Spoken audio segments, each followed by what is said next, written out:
د اسلامي نظریاتي کونسل څو ورځې وړاندې ریپ یا جنسي تیری په جرم کې مجرم د خصي کولو یا مردانګي ختمولو سزا د اسلامي تعلیماتو په ضد عمل ګرځولی و، خو د انساني حقوقو فعالین وایي حکومت او ادارې د وړاندې نه جوړ شوي قوانین عملي کړي. د اسلامي نظریاتي کونسل د 2 ورځنۍ غونډې نه پس جاري کړی شوی یو بیان تر مخه اسلامي نظریاتي کونسل په زوره د جنسي فعل د مجرمانو خصي کول غیر اسلامي وبلل. د میرمنو د حقوقو فعاله طاهره کلیم وایي کله هم چې د ښځو په اړه د قوانینو جوړولو خبرې مخې ته راشي نو بیا د دې منظوري د پارلمان نه ورکولو کې یو شمېر ستونزې مخې ته راشي. چې کوم په سیستم کې خامیانې دي په هغې دي چې د اډرس شي په هغې باندې د کار وکړي شي، لکه چې کله هم د یو ریپ وکټم یو زنانه چا سره جنسي تشدد شوي هغه هسپتال ته لاړه شي نو د هغې میډیکو لیګل په سمه طریقه باندې نه کیږي. په هغې کې ډاکټران داسې دي چې هغه ټرین نه دي چې هغوی هغه شانتې سامپل کلیکټ کړي. بل زیاتره چې دی نو سامپل کلیکشن کې یا په سامپل لیګلو کې د هغې په پریزرویشن کې چې کومې غلطیانې زموږ نه کېږي چې مونږ سامپل لاهور ته لیږو په لیبارټري کې د هغې ټیسټینګ کېږي نو هغې کې چې دی هغه ثبوتونه صحیح طریقې سره پریزرو شوي نه وي نو ضایع شي. په کال 2000 کې د لاهور او سیالکوټ ترمنځ په موټروي یوې ښځې سره د 2 کسانو لخوا د جنسي زیاتۍ نه څو ورځې پس وزیر اعظم عمران خان د داسې قسمه پیښو مخنیوي دپاره د مجرمانو د کیمیایي موادو په ذریعه د خصي کولو وړاندیز ورکړی و.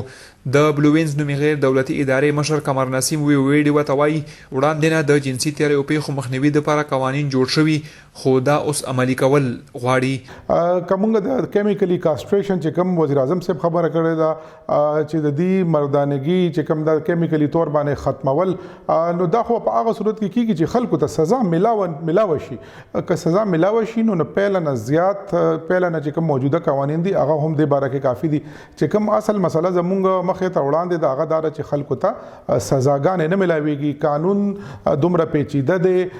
دومره اوږد دی، دومره مسایل دي پکې، انصاف تک رسایي دومره مشکله ده چې خلکو انصاف ته رسایي نه کیږي. د وزیر اعظم عمران خان د بیان نه وروسته مرکزی کابینې د جبري جنسي فعل د مخنیوي اردیننس 2020 او د پاکستان پینل کوډ 2020 کې د ترمیم یا د بدلون منظوري ورکړې وه. په دې اړه د اسلامي نظریاتي کونسل نه رایې غوښتل شوې وه، خو قمر نسیم وایي ځینې داسې قوانین جوړ کړی شوي چې لا یې هم ضابطې یا رول نه دي جوړ کړی شوي.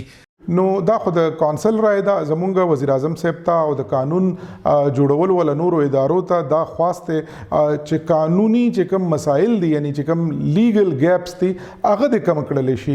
د انصاف او د قوانین چې کوم موجوده قوانین دي هغه کې د خلکو ته په میاشتو په کالونه په یو کیس کې لګي او یو ګران وکیل او یو